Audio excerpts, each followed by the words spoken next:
I'm happiest in the saddle. A fellow sportsman. I am an FBI agent! Great Scott! What do you say we cut the chit-chat? A-hole! Dogs and cats living together, mass hysteria. Come with me if you want to live. Hello, and welcome to Retro Ramble. I'm Charlie McGee. I'm George McGee. And this time, dear listeners, we are jumping all the way back to 1994 because it's Halloween. What are we reviewing, George? What's it called and who gave us it? So, obviously, Charlie and I, we've always talked about we're not the biggest horror fans. So this is more of a sort of horror action film, I would say. So we are doing The Crow by Alex Proyas and obviously starring the late, great Brandon Lee. For me, it's more goth than horror, brother. Gothic action? Is it a niche?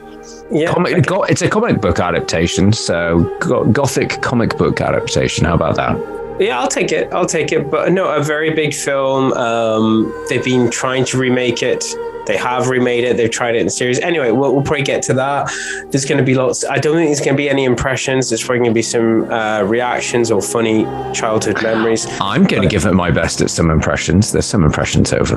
Sorry. You heard it here first. Yeah. There's going to be some impressions. So if you've listened to Retro Ramble before, you know exactly what to expect, especially from a 90s film for George and I, because we were very impressionable. But if you haven't listened to an episode before, George, what should they expect?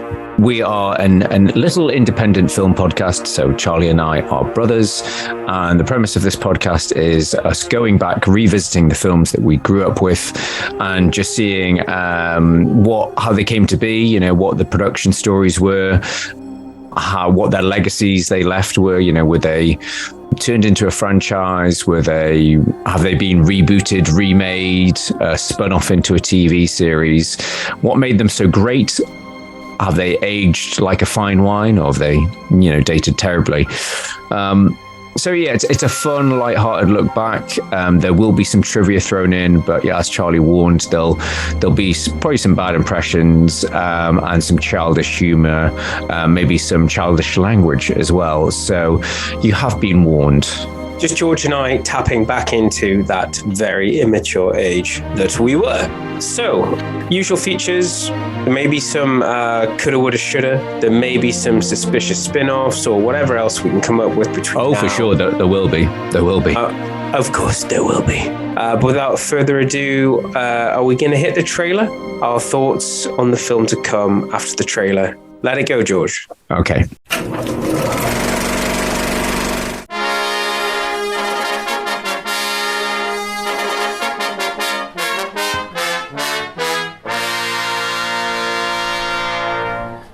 There is a legend that a crow can carry a soul back from the dead to seek justice and put the wrong things right.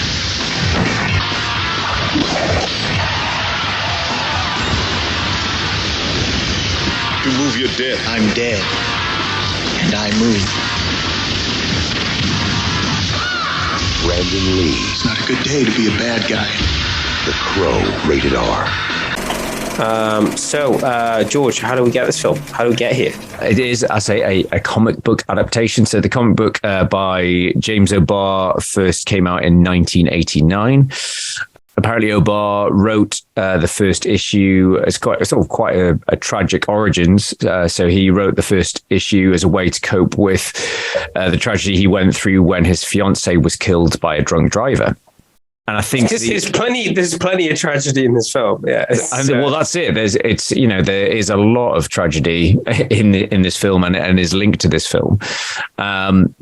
It went through various sort of drafts of the script. It was picked up by producer Edward R. Pressman, whose name has come up previously in Retro Ramble. He was an executive producer on Masters of the Universe, but he's still going now. He's been around for like 40 odd 50 years, and just some of the like varied films I picked out of a hat. So Masters of the Universe, Street Fighter, Judge Dredd, but then he's also done Bad Lieutenant and American Psycho.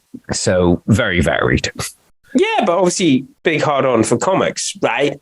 Yeah, I suppose so. Yeah, this is directed by Alex Proyas. This is his directorial debut. So George, you're the brain on this podcast. Why is that name familiar to me? It's come up before. So, well, I'll get there. So, like many other retro Ramble directors we've talked about, his background came from commercials and music videos. So he did music videos he's an Australian director. He did music videos for In Excess and Crowded House before making the leap to this feature. But he would go on to do one of our favorite films and sort of similar thematically, Dark City. Absolutely. And he would also do iRobot. I would say they're probably I enjoyed that as well. I think of his biggest films. Have you read the original books on iRobot? A long time ago when I was younger. No, the film's better. Like, whatever you want to say about the film about being derivative, or we've seen this before, or blah, blah, blah, Will Smith's good in it. And when you read the books, that it's actually it does more with the rules of robots. It gives you a better story than the original did. So it's one film it's a real improvement. I was thinking I want to go back because I like the sort of the future sci-fi in it. It's a bit like Minority Report. They've put a lot of thought to the production design. While it might be some blatant product placement with, this is the Audi of the future, I kind of liked they'd put that thought into it. Yeah, I think all the way through, and like he wants to wear Converse, drives an Audi, but it's a beautiful movie, and it's good sci-fi. So it's slick. Unfortunately, Alex Proyas is kind of I think that was his sort of high point, his peak, and then he did Knowing with Nicolas Cage, which is. Have you seen that? I haven't. I'm trying to think. Is it based on a Philip K. Dick? I think it is. So it's on my list. This way he knows what's going to happen, but he doesn't realize that he's actually part of why it's going to happen. It's just like, I can. Yeah, he goes there and then he makes it happen. There's some sort of code that he deciphers or something, but it's supposed to be fairly decent. It's one of those films I keep thinking, I should really watch at some point, but just haven't got round to. And then he did Gods of Egypt with Gerard Butler, which was supposed to be a right stinker, and he hasn't done anything since then. But just doing a quick search, he actually did a short film last year that is linked to the Dark City universe. So I'm going to try and dig that out because that interests me. Okay, so that's in terms of the director, but tell us a bit about, because the reason I bring this up, listeners, is that when this film came out, I would say this film and others like it of that era propelled George into his interest in film. Wouldn't you say, George, that this film really impressed upon you? I mean, this was a huge film for me and my friend. How old were you? You were 11, 12? I would have been 12 when I would have seen it, because obviously I would have been too young to see it at the cinema. Yeah, so all you Harry Potter fans out there. Yeah. So I would have been probably 12, 13 when it came out on video. But it was a big movie for me and my friends. Obviously, good friend of the podcast. Is that because you all dressed like goths?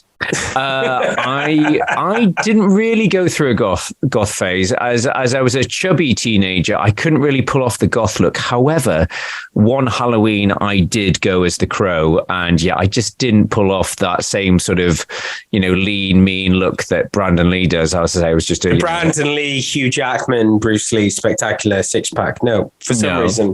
No, I was just a chubby blonde teenager with bad makeup. But it was a very impressionable film for us growing up, because I think obviously it was kind of a bit like it was a comic book film, but it was really violent, and it was very stylishly so, and it had a great soundtrack, and it was that sort of, as you're becoming a teenager and you're rebelling, who my parents, who my life. It kind of tapped into that. I'm going to go and start a fight. Yeah. I need to chip in here and say my wife agrees with you, and she wanted to chip in and say that The Crow is what she said, the way she described it was a very important film of her youth. So, okay. Yeah. So she was like, so we're going to watch it? I'm like, I've already watched it for the podcast, but I would love to watch it again with her, just to see her reacting to it, after all this time. Yeah. And that's what, I mean, I think you and I would do that, wouldn't you? You'd watch a film one night and then you'd watch it with somebody else just to experience watching it with that person. You know, yeah, definitely. And it's a very much The Crow's one of those films. It's a very much a 90s film, but in a good way. I think it's, I say, in terms of the soundtrack, in terms of the direction of it, the eclectic cast. But yeah, I don't know why. The economy of the screen time. Yeah. The running time is very, very 1 hour 40. Yeah. I mean, and it gets a lot done and it doesn't feel baggy. Like, I feel like it's a 2-part film. You get my meaning? Rather than we're not one of the guys, it's good to have a 3-part structure. I just feel like what's weird is I think I saw this at the cinema, and whenever it's brought, and then as I was growing up, people would mention, I was like, yeah, I couldn't remember why I thought it was a good film. And every time I watch it, I feel like I've forgotten and I'm remembering why it's such a good film. But do you know what I mean? You walk away from it, and maybe it's because of the way we categorize it, because it's an action. It kind of feels like Tim Burton's Batman. It's an actiony sort of stylistic film from the 90s that you enjoyed, but it's not. It's hard to explain. Well, yes, as you say, it's got a bit of everything. There are obviously horror elements. It's a comic book film. It's for me, it was very reminiscent of Tim Burton's Batman with the sort of like the sweeping cityscapes, the use of miniatures and stuff like that. Matte paintings and stuff. Yeah, it has a bit, obviously it has a bit of action towards the end, obviously there's action throughout, but it really ramps up towards the end. You've got, Brandon Lee jumping around with twin pistols, which was, very big in the 90s. But this very feels John like, Woo, but you see him doing the Bruce Lee flips and stuff. Yeah, exactly. So yeah, I think it just had a lot for a teenage. Well, I'm not sure why it resonated with me and my friends more than it did with you. Obviously, there's only a few years between us, but it just seemed like it was, a very cool film at the time.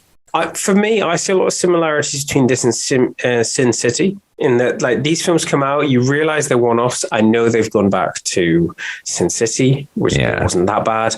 I know they've been trying to go back to The Crow, and we'll get onto that later. But like these sort of films, I don't know, they just felt a certain way. They just have a certain feel about them, and like, whereas I thought it was like, it's kind of like a grungy sort of like thing, but for me, what I love about this film is how it's shot, the cinematography. Like, let's talk about that first scene where he's squaring off against Tintin. Just the fact that you see the knife like flying through the air and the other one, and you really believe that both of them are doing it, when in fact all you see is the knife being thrown and arriving. It's like, like, so, but it's so cut together so well. And this is what you say about music video or advert background. When you make an advert, you've got 30 seconds or a minute. Yeah. You've got 15 seconds, 30 seconds max, sometimes a minute, just for a promo. And then music videos, 3 minutes, 4 minutes, 5 minutes tops. So, like, you've got to say a lot in a very short amount of time. So I think that's why we've talked about the Ridley Scott, both the Scott brothers. Michael Bay. That's no, but in some ways, good and bad. He's a very visual storyteller. Well, let's go back to the origins of cinema. We go there to be entertained. So that's why I think who was it? Was it Scorsese called out against Marvel? It's like, okay, be angry about what's going on, but like, don't disrespect the fact that it's like people actually like going to the cinema and getting nonsense like that. Yeah. They want the serious stuff, but we love the nonsense. Yeah. They want escapism. Yeah. Apparently, Alex Proyas wanted to make the film. So the comic book is all in black and white, and both Alex Proyas and Brandon Lee were keen to make it in black and white. And obviously the studio were like, no way. But he, as a result, the Logan cut says otherwise. Well, the Logan cut, Sin City.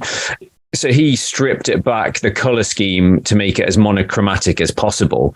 So that's why it is a very, very dark film, because he, stripped all that color really away. There's obviously a bit of neon lighting and obviously fire and stuff like that, but it's really, but it's all black and grays. Yeah, it's so gothic. Yeah, and always it's raining. more gothic than Batman. It's like, it's a superhero type vigilante type thing. Well, I think one of the darker than rainier than Batman. Well, I think that was one of the taglines. I remember. Did I have the poster? I can't remember if I had the poster on the wall. You did. No, you did. I remember you had like a T2. You had a crow. I had several Batman posters, and I think you had a few music ones as well. The tagline, or one of the taglines, was "Darker than the Bat."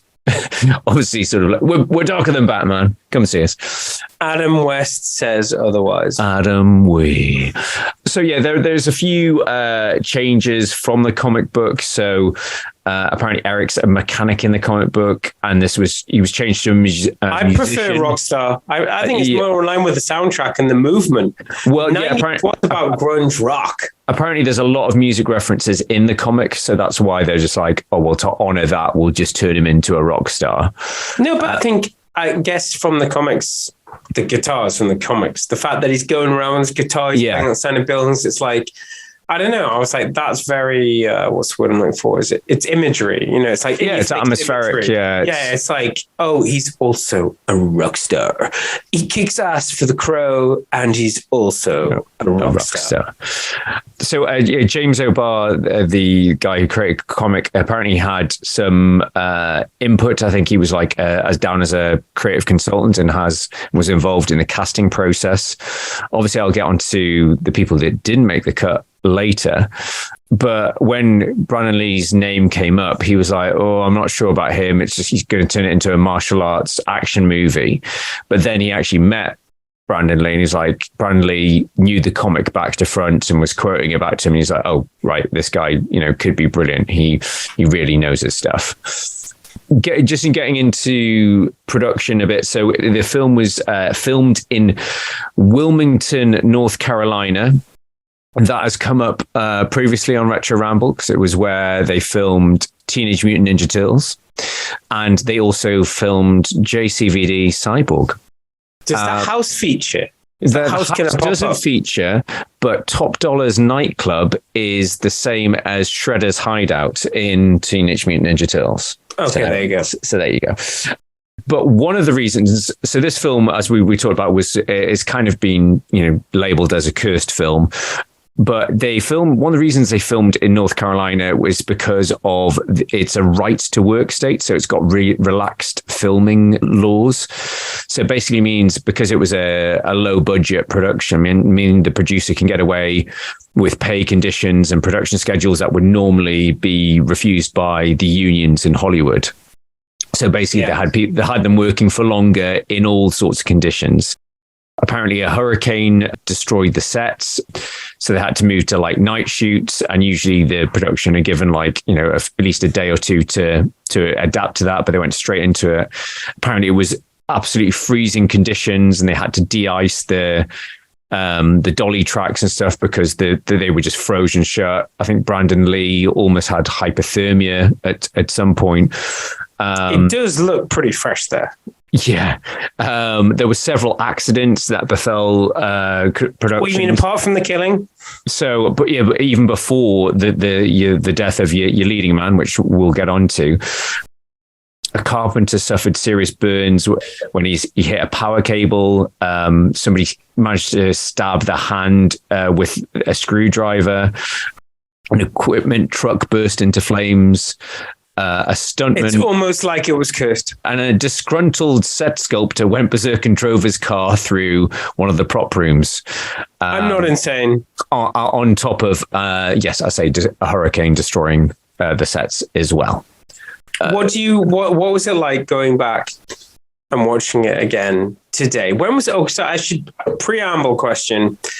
I think we've covered pretty much first memories, but when was the last time you watched this film, do you think? So I do own it on DVD.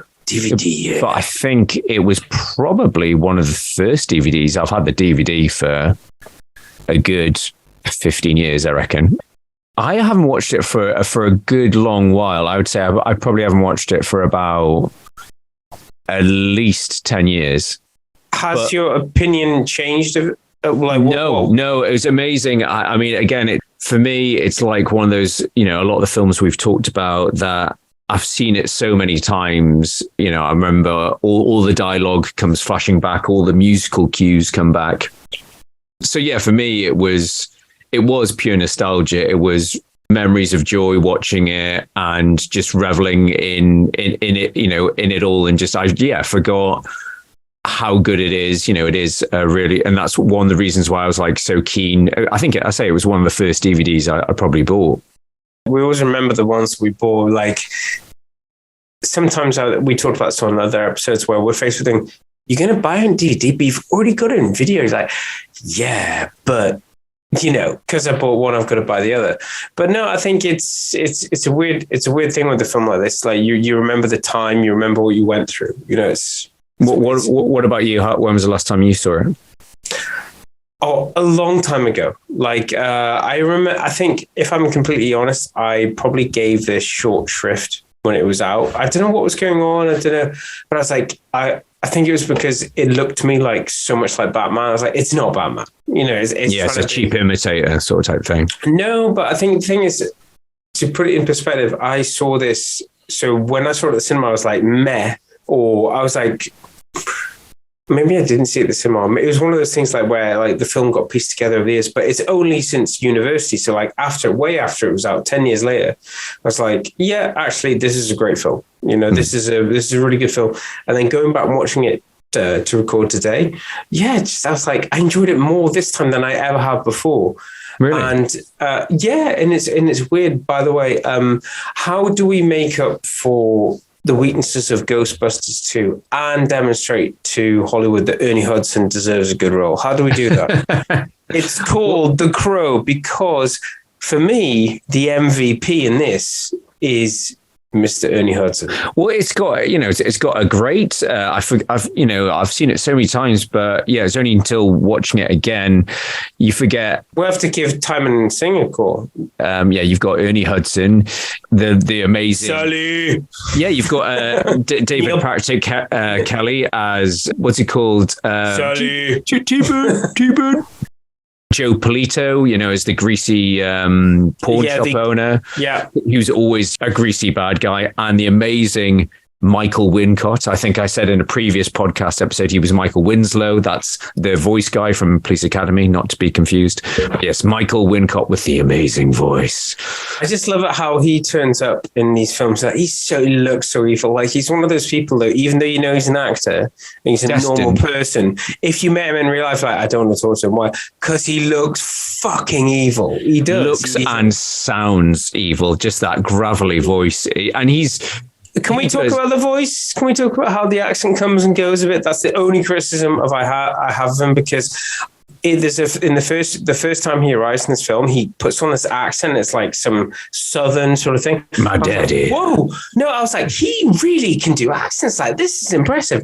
And the only thing that annoyed me is that when he's doing the round table, he's completely like what we've seen in. I talked about him recently, and he turned up in the more recent versions of 24, and he started off as a good guy. It's like I normally seems a bad guy, but he's a good guy in 24. A good guy in 24 is as much of a bad guy you ever can see. You know, it's just and sure enough, he turns. And another spoiler. Another person that turns up in 24 is Michael Massey, the guy who plays Fun Boy. He was Ira Gaines in the other guy with the really voice.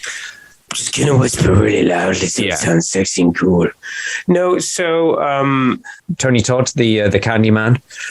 And this just shows that he was a physical presence and could act as well. That's what I wanted to say about Brandon Lee. Just one thing I want to say is that the difference between him Bruce Lee wanted to take martial arts and make films, and I think there was a lot of companies that wanted Brandon Lee to do the Bruce Lee thing, and he was like, he picked projects like The Crow. Yeah. You know, he wanted to be different. He wanted to be seen as doing something different.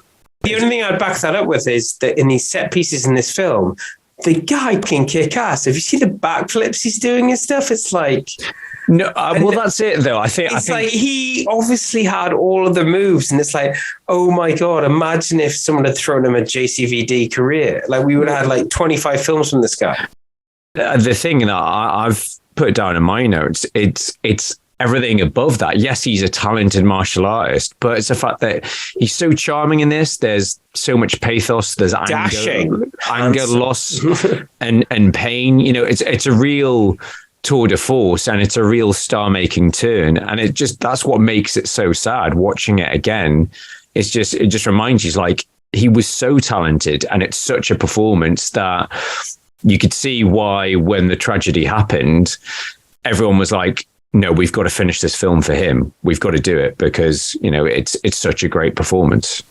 Well, yeah, for me, I'd forgotten, and you're probably going to fill us in on this, because when I was growing up, I always thought it was like, oh yeah, you know, the thing is he got shot during the filmmaking, and it becomes really obvious. And you're like, so what, like at the end of the film, oh yeah, he didn't make it to the end of the film, so he doesn't make it to the end of the film. And watching it again, I'm like, no, the entire third act, he's there. So there's obviously other bits of the film where they've made up for it. Yeah, but it works. It didn't affect it for me. You know? Do you want me to get into that? I know it's fairly morbid, but we'll talk about what happened to Brandon Lee for people that aren't in the know.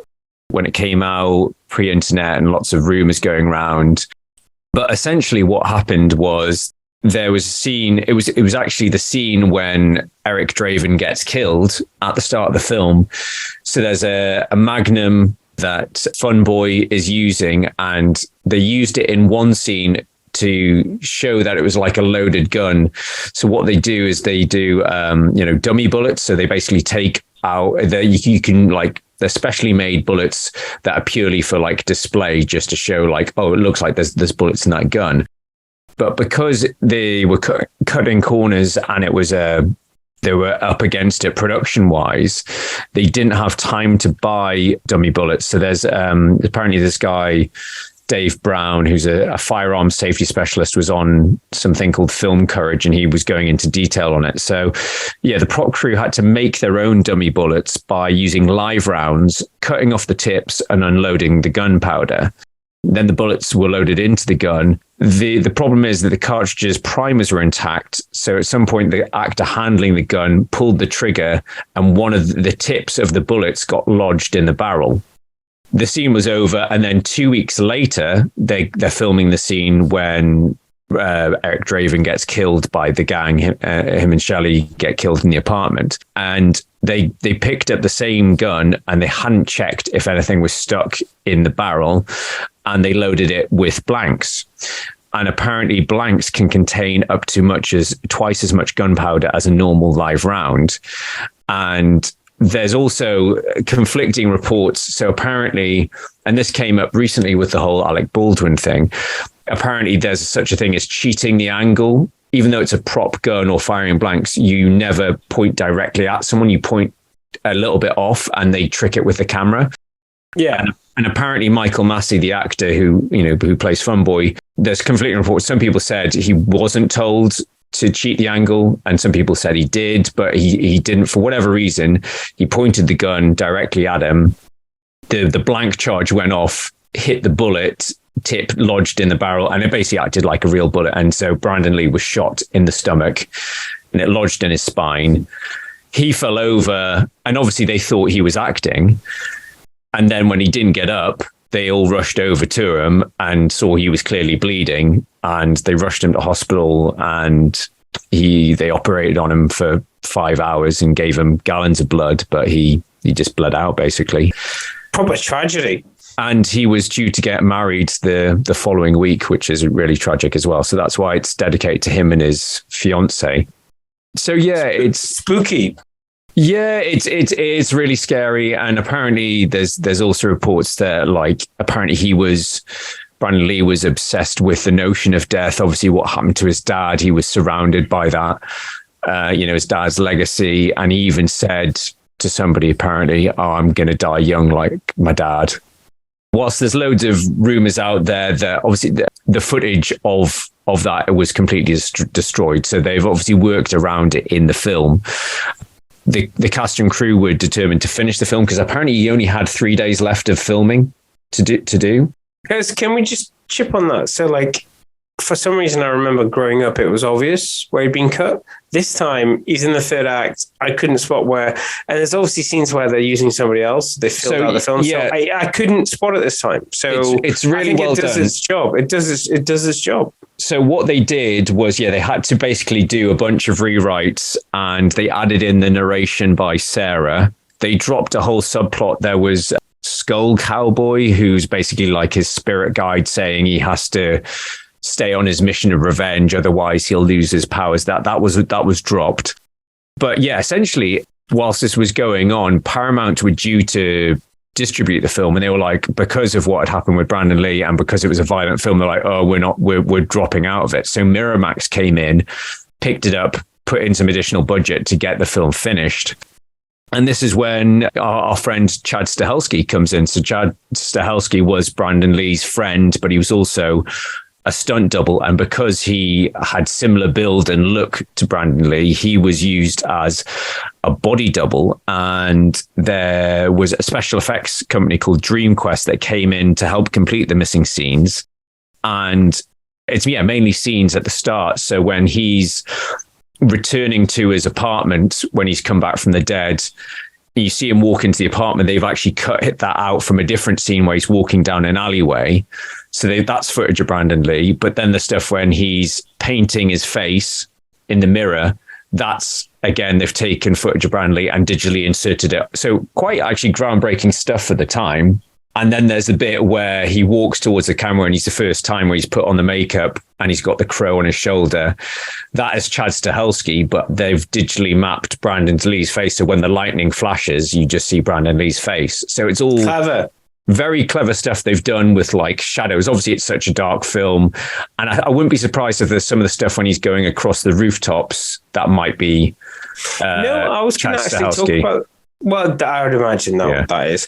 But what I want to say about that chase scene is that it still stands up to today. It's like, what's interesting is that pre and during, like, we're talking about late 90s, mid 90s to late 90s, like CGI was arriving, and the ones who went all in, it looks bad today. The ones who just used it a little bit, you're like, give them respect. And this film uses it where it needs to. And I think it expands the story. I think it takes you somewhere that you couldn't go. It went further than you could with a matte painting of Gotham, which Tim Burton he created an entire feeling with. But this goes the Crow's vision of flying through the town. Like, the way some of the car chase scenes with T-Bird's really well done. It feels really sort of telescopic vision sort of type thing is really well done. Look how much they ran it back, because like this is 994 and we would be waiting till 2000 for Gladiator. Yeah, that's what I was thinking as well, with the Oliver Reed stuff. No, but and there was that, and the fact that we were talking about these sweeping views of grand vistas and stuff. Yeah. And you look at what they're doing here, like, okay, I mean, this was, as you said, this is sort of, when was Reign of Fire? I think it was like... Reign of Fire was 2000, I think. Yeah, so that's the same with Gladiator. CGI, but I'm saying, Phantom Menace. Yeah. There are people who do it well. There are people who don't rely on it, and there are people who rely on it and do really badly. So, anyway, what else is there to say about in terms of? I love how economic it is, how short it is, how to the point it is. I like how quickly it escalates. As I said before, I don't think there's 3 acts. This film feels to me like there's 2. There's like him on a revenge mission and then him getting caught. And yeah, no, I do love slow burn revenge, Gothic, the boardroom. But I love how cliched it is, like how that sweeping shot where it's just like guns, money, drugs, booze, and they're all just like loading up. I do have one question. What is Top Dollar's plan? Because I've got what was it from? Basically, burn down the city plus blank equals money. We've got to go bigger. We've got to go bigger. You haven't been thinking. So the first plan was, let's burn everything to the ground. Yeah. And they're like, is that because in your back pocket you've got some investors who are going to give us billions? No. So what are we going to do after we burn everything down? We will do nothing. And it's like, you say, what is his plan? What is Brandon Lee getting in the way of? Like, apart from just like murder, like there's no master plan. Well, I thought is it a Lex Luthor thing? Is it like real estate? But it's just like, no, we just want to burn down the place. So recently on Patreon, we did look into the plot points of the famous Bond films. And I think if this was a Bond film and we were looking at the plot point, we'd be picking serious holes. Yeah. In this guy's plan. But it is an afterthought, isn't it? Because it's like he's got revenge on everyone. Well, everyone but what's he called? Skank. Who's like a Scooby-Doo character. He is seriously, he's like a walking, talking plot device. It's like, we need you to be in a car. We need you to catch up with the car chase. We need you to demobilize the police that are changing. We need you to survive that. We need you to witness a murder. We need you to be at the table. We need you to be at the bait. Do you know what I mean? I do becomes the MacGuffin. But I do love the point when like he's trying to recount the story to Top Dollar and he's just like Wicker just goes, maybe we should be recording this. It's just like watch it in slow motion. Yeah, exactly. He has popped up. I think, am I right in thinking the first time he popped up on the podcast would have been for Robin Hood? Yes, cousin is born. Yeah, I mean, I love this actor. I say when I think 24 does him a great service. Like he starts off being a good guy and then he turns, but everybody in 24 fucking turns on everybody in 24. But he does it so well. And you're like, oh, I'm not sure I'm comfortable with him being a good guy. Oh, he's a bad guy. Oh, no, I feel much better. I'm totally on board now. Yeah, so... no, he popped up. I haven't seen it yet, but apparently he's one of the... he's in Nope. You know, Jordan Peele's new film. I can't wait to see that because I have, if I'm completely honest, I've just bought Get Out. Can you believe it? Have you seen this? Have you seen Get Out? I have seen Get Out, yes. I haven't. I've been putting it off because as has come up on the podcast before, George and I don't jump all over horrors. It's very well done. It is. It's a great film. I think Get Out's going to be more of a thriller for me. Yeah. Than a horror.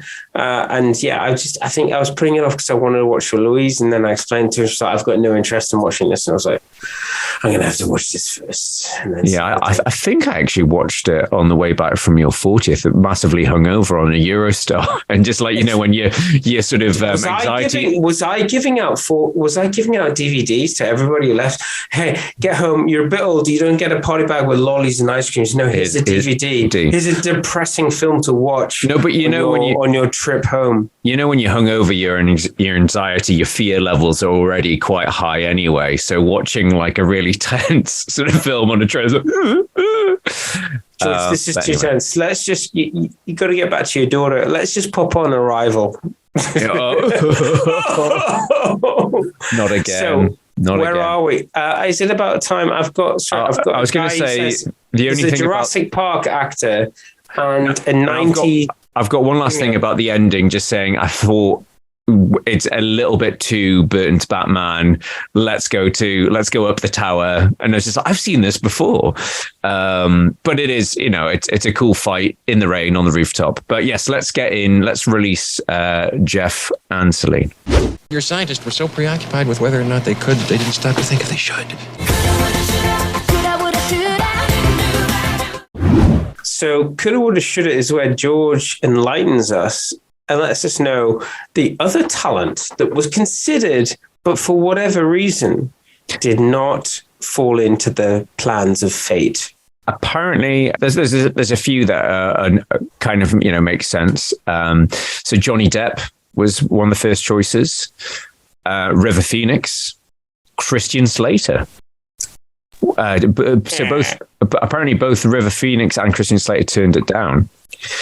But this is the good one, Charlie. So early on in its production, James O'Barr, the guy who made the comic, said a studio executive recommended signing Michael Jackson for the role because he was quite keen. And James O'Barr just laughed at the studio exec, and he basically says, that's how it is in Hollywood.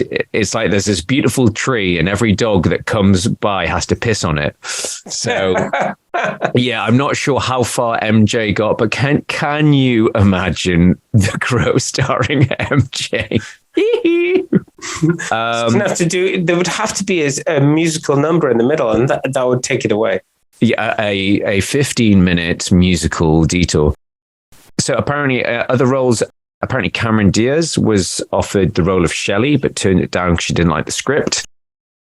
And we don't get to see much of Shelley. Like I say, like we don't get much to see of him being non-Crow. Is that because he died because it was planned to be shot? I think a lot of the flashback stuff was cut because it's all we've got. It's all we've got. Sweaty lunatic Iggy Pop was supposed to play Fun Boy, but had to decline because he was on tour. But he would go on to star as, I think, the main villain or one of the villains in the sequel, The Crow, City of Angels.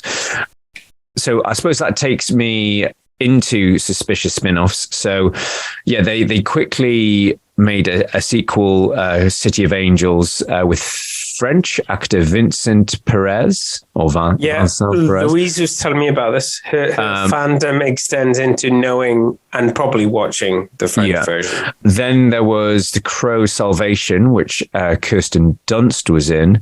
And then finally there was The Crow Wicked Prayer in 2005 with what's he called? John Connor, Edward Furlong, and Tara Reid and David Deborian as, from Angel, Buffy type thing.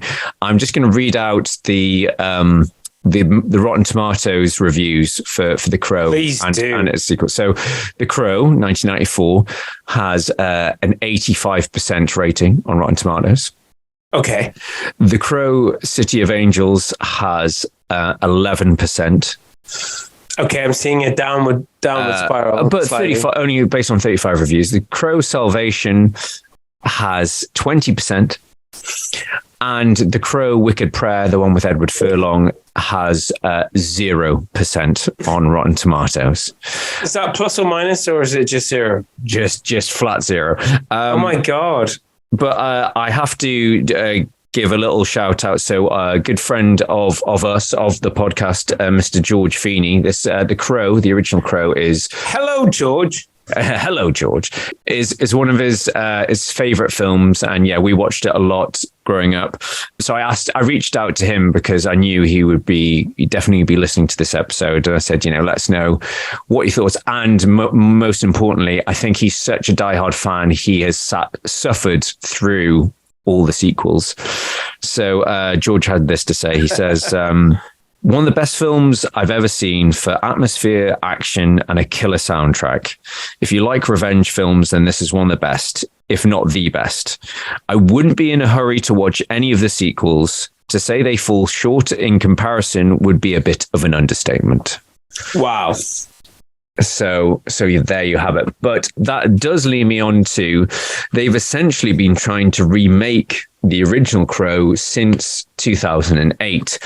And everyone, so these are the actors that have been either involved or approached.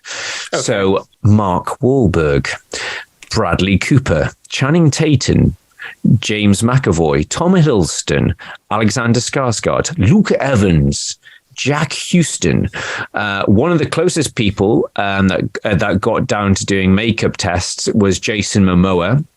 So I think that was back in 2017 with British filmmaker Corin Hardy. They were very close to doing it, and then they both left due to creative differences. I hate you.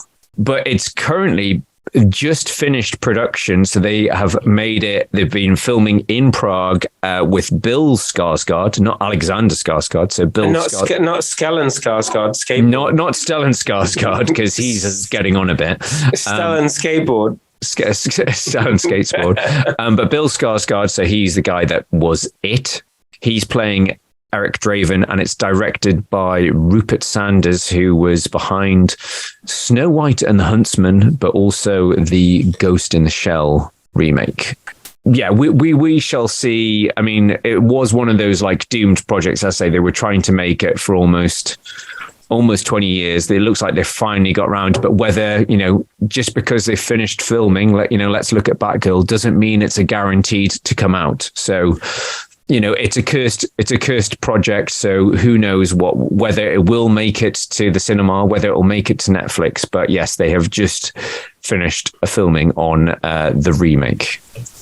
Well, I mean, just to finish the talk on spin-offs, how do you know you've made something successful? Well, the fact that you've made IP that people want to replicate, they want to do more of. That, I think, we always say the highest form of flattery is imitation. So that's what this comes down to. So it's a shame they haven't done it right, but the fact that people watch the Crow and they're like, we need to do another one says a lot. And it's a testament to, going back to Brandon Lee's performance that, and I think that's what Alex Proyas has said is like, you can't replicate that. It's such a great performance. He really made that character. And they've tried to, whilst they haven't tried to remake Eric Draven's story, it's always been different people that have come back as another Crow.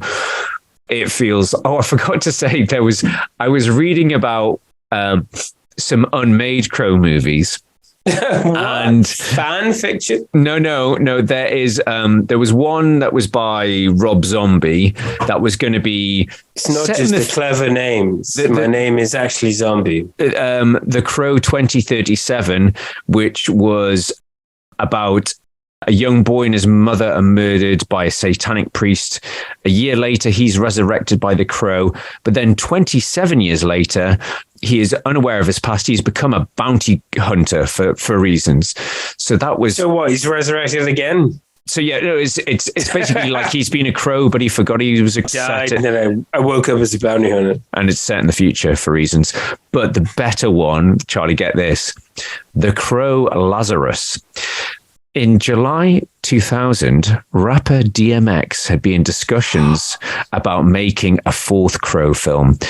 And it's about a rapper who chooses to leave the music scene for the love of a woman and is killed in a drive-by shooting. Up in here. He's then reincarnated as a Crow to take revenge. Production was slated to begin in November 2000, but ultimately the project never came to be, sadly. I mean, because at that time, DMX was in Romeo Must Die. Lose my mind. And then he went on to Exit Wounds with Seagal. So he was hot property then, but we never got the Crow with DMX. So yes, a very suspicious spin-off. But it's like when you know that making it is getting in a film with, Seagal, you're living in the 90s. Yeah. So I'm not sure I've got anything else to say. Well, no, there was something I wanted to say. I love its brevity. I love the fact it's 140. I like in the world of today, some of the best films are under 2 hours. They're like, get the job done. Well, time will tell whether the new one, what time that comes in at. It better not be over 2 hours. I do not like. If you're going over 2 hours, you've got to do a good job. Unless you're Christopher Nolan, Denis Villeneuve, Ridley Scott. Well, they can do it. Well, that's the thing. They can do a good job. I don't like the directors who take 2 hours 30 and give us. That could have been much shorter. Here's looking at you, Marvel. I'm really glad we have covered this. I think it's a great action comic book, gothic film, whatever we want to call it. It is really tragic, just a reminder of how, potentially how brilliant Brandon Lee could have been. And yeah, as you say, it's what if, if he'd stayed alive, what his career would have turned into. Wow. Would it have been, but it could have gone either way. Look at, Dolph Lundgren. He's done some films, but mainly sort of into B-movie territory. But I honestly think, Brandon Lee had the chops. He had it all, as you say, he was a martial artist, good looking guy. And he was in this, he's really proving his acting chops. So yeah, it's a huge, what if. Everything you see, everything he does, all of his line delivery. All I'm saying, George, I mean, I'm just being fair to both actors, that I just think Brandon Lee would probably say sorceress. I don't think he'd be chewing. So, but I think that's what impressed me the most about this is like, we're not showered in. It's an action film, but like, you see these bits in the third act where he's doing backflip. He's doing the knee flip where he launches off the floor and he's doing loads of moves. There's some double gunning and all of that, and you're like, whoa! But it's about 10 minutes. This film is that. The rest of it is very stylized, slow-paced stuff, and kind of like, oh no, but we need to give them a big kick-ass thing at the end. Yeah. And then there's so I don't know.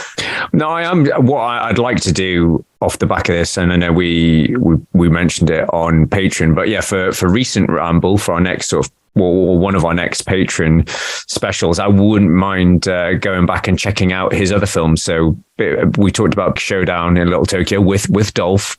And we have to cover that because that seems to, They Live and Showdown in Little Tokyo are two films that George and I have not watched. And I think they're right up our street. And we're going to love them. Well, it's the same director as Commando. So how can you, how can you go not? wrong? So yeah, I think that's all we can say on the film. Check it out if you haven't seen it. Let us know in the comments on, online, on Facebook, on Twitter, what you think of it. Have yourself a good Halloween, or have yourself an even better Devil's Night if you can do it a night before. And sometimes Halloween falls on a weekend. You're like, you know what? Let's just do Devil's Night just this once. Let's just burn everything to the ground. Just burn it all. Burn it all. Thank you for listening. If you do enjoy this podcast, please leave us a review on your podcast platform of choice, or even better, recommend us to a like-minded soul. I've been Charlie McGee. I've been George McGee. This has been Retro Ramble, and we'll see you on the next one. Bye-bye. Bye-bye.